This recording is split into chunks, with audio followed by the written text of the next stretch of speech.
이번에는 ICT 트렌드를 소개해드리는 ICT 월드 시간입니다. IT 칼럼니스트 이호훈 씨와 함께하겠습니다. 어서 오십시오. 안녕하세요. 자, 오늘은 어떤 이야기 해볼까요? 만약에 인공지능이 실제로 사용된다면 과연 어떤 모습일까요? 굉장히 많은 분들이 비슷한 모습을 떠올리실 것 같은데요.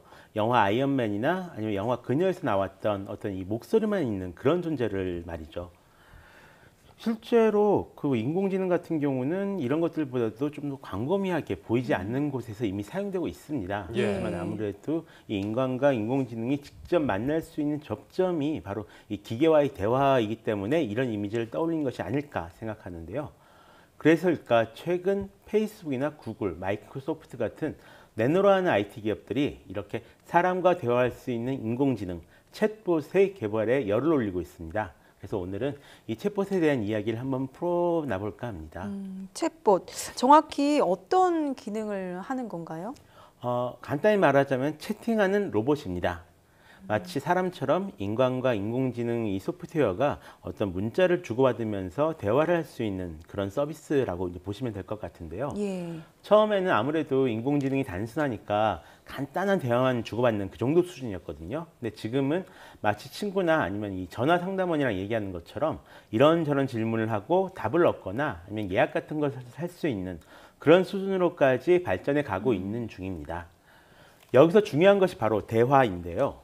문자를 통하든 목소리를 통하든 이 대화는 단순히 서로 이야기를 하는 것을 떠나서 인간이 서로의 존재를 인정하는 굉장히 중요한 수단입니다. 그래서 뭐 미워하는 사람이 생기면 서로 모른 척하고 말도 안 한다 그러는 거잖아요. 그렇기 때문에 인간처럼 느껴지게 대화할 수 있는가 없는가를 기준으로 둔 이 튜링 테스트가 기계의 지능이 있는가 없는가를 판별하는 어떤 가늠자로 이제 쓰이고 있는 거고요. 그렇다면 이제 인공지능이 사람과 대화할 만큼 기술이 좋아진 건가요? 최근 인공지능이 그런 수준까지 도달했다고 말하기는 좀 어려울 것 같습니다. 이게 말하기는 쉽지만 사람처럼 생각하고 대화하는 것은 바둑을 두는 것보다도 훨씬 더 어려운 일이거든요.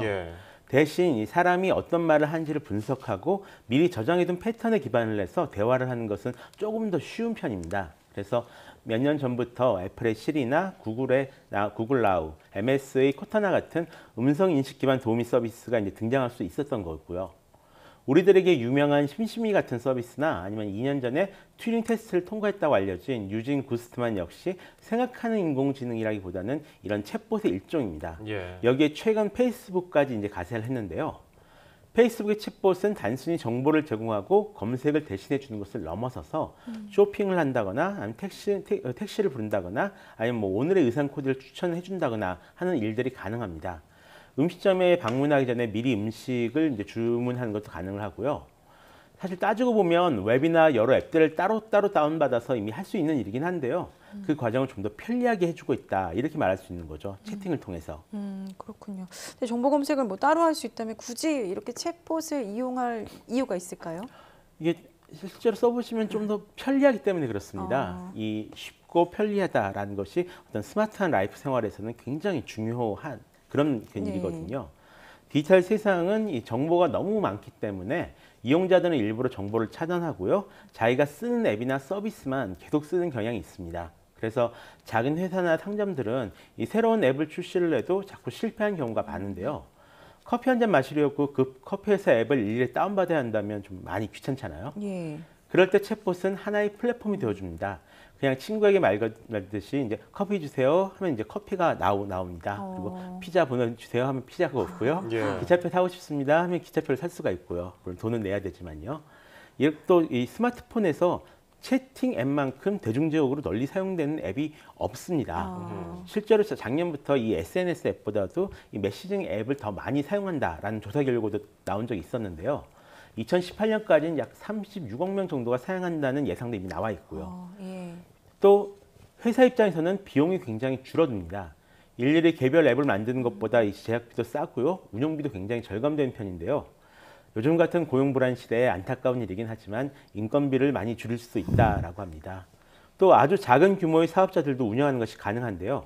예를 들어서 치과 같은 곳을 보면 지금도 여전히 이제 전화를 걸어서 예약을 잡고는 하잖아요. 예. 그런데 챗봇을 이용하면 간단히 계정을 만들어서 미리 준비된 프로그램에 세팅만 해주면 됩니다. 그럼 고객들은 이 채팅을 통해서 뭐 다음 주 스케일링 받고 싶은데 예약할 수 있을까요? 그래서 뭐 예, 언제가 편리하세요? 지금 월요일, 목요일 오후가 비어 있습니다. 이런 식으로 대화하면서 예약을 하는 것이 가능해지는 겁니다. 아, 예. 실제로 올해 초에 미국 그 조지아텍 이란 대학에서 이 온라인 강의 조교로 질 왓슨이라는 이름의 인공지능 챗봇에게 조교를 맡긴 적이 있었거든요. 그런데 강의가 끝날 때까지 그녀가 이 챗봇이란 사실을 학생들이 대부분 몰랐다라고 합니다. 또 학생들이 강의 평가도 굉장히 좋은 편이었다라고 하네요. 그만큼 굉장히 기능이 높아졌기 때문으로 분석할 수 있겠는데요. 예. 그럼 이 챗봇이 불법으로 사용된다면은 문제점이 발생할 수 있지 않을까요? 실제로 예상되는 문제가 많습니다. 예. 엄청나게 많다라고 말을 할 그래요? 수가 있는데요.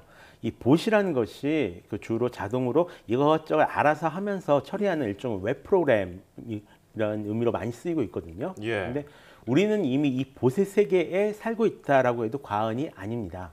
우리가 알지 못해서 그렇지 이미 상당 부분 굉장히 옛날부터 쓰이고 있는데요. 물론 그 불륜 조장 사이트로 알려졌던 애슐리 메디슨 같은 경우에는 이 회원 정보 해킹되면서 굉장히 난처한 처지에 빠진 적이 있었잖아요. 당시 공개된 5%의 여성 회원들 가운데 상당수가 실제 인간이 아닌 이 챗봇이었다고 합니다. 아하. 문제는 꽤 많은 남성들이 이들이 챗봇이라는 사실을 알지 못하고 돈을 지불하면서 대화를 했다라는 사실이죠. 예. 이렇게 챗봇이 사람들을 속일 가능성은 항상 존재합니다. 그리고 소셜봇이나 이제 에스트로터핑이라고 불리는 문제들이 있는데요. 일종의 여론 조작입니다. 사람인 척 행동하는 챗봇들을 SNS에 풀어놓고요. 그들이 특정 여론 조작을 위한 글과 반응을 계속 생산해내는 겁니다. 이에 대해서 실험한 결과가 2년 전에 발표된 적이 있었는데 사람들이 쉽게 이 계정이 인공지능이 운영하는 가짜 계정이라는 것을 눈치채지 못했다라고 합니다. 이처럼 챗봇이 점점 사람처럼 보이게 발전할수록 발생할 수 있는 문제가 많이 존재한다라고 볼 수 있습니다. 네, 편리한 점도 많지만 해결해야 될 문제점도 분명히 있는데 네. 앞으로 그렇다면 챗봇은 어떻게 진화될 거라고 예상하십니까? 일단은 단기간으로는 지금처럼 어떤 인공지능 도우미 역할을 일단 하겠다라고 볼 수 있을 것 같고요. 그러면서 점차 이 현실 세계랑 맞닿는 부분이 넓어질 걸로 생각됩니다. 이게 인터넷이랑 굉장히 비슷한데요. 처음에는 이제 홈페이지에서 정보를 제공하는 게 중심이었다가 나중에는 전자상거래로 완전 넘어갔잖아요. 그것처럼 챗봇 역시 그런 식으로 발전할 것이다 라고 지금 생각하고 있습니다. 사실 챗봇 자체는 기능만 보면은 일종의 오래된 미래라고 해서 옛날부터 있었던 그런 것들이거든요. 새로운 기술이라고 보기는 좀 힘든데 옛날부터 시도해오던 것이 이제 본격적으로 진화해서 대중화될 준비를 갖췄다라고 할 수 있는 거죠. 하지만 그렇기 때문에 할 수 있는 것도 상당히 많습니다. 예를 들어서 이 1대1로 대화를 하면서 외국어를 가리키는 챗봇이 등장할 가능성은 상당히 높습니다. 거의 확실하게 등장할 예정이고요. 예. 다음에 치매나 자폐증 환자들을 위한 이 사람들이 대화하는 방법을 어떤 교육하기 위한 챗봇도 현재 개발 중에 있습니다. 또 인터넷에서 제공하는 것들을 이 대화로 처리할 수 있는 분야는 굉장히 무궁무진하기 때문에 큰 기대가 쏠리는 것도 무리는 아니라고 봅니다. 예. 뭐 역기능도 많지만 그것을 보완을 하고요. 뭐 외국어 로봇이라든지 환자 재활을 돕는 그런 순기능을 보완을 예. 해서 인공지능 프로그램과 자연스러운 대화를 할 수 있는 날도 머지않아 보이네요. 자, 지금까지 IT 칼럼니스트 이효은 씨와 함께 인공지능 챗봇에 대해 알아봤습니다. 오늘 고맙습니다. 고맙습니다.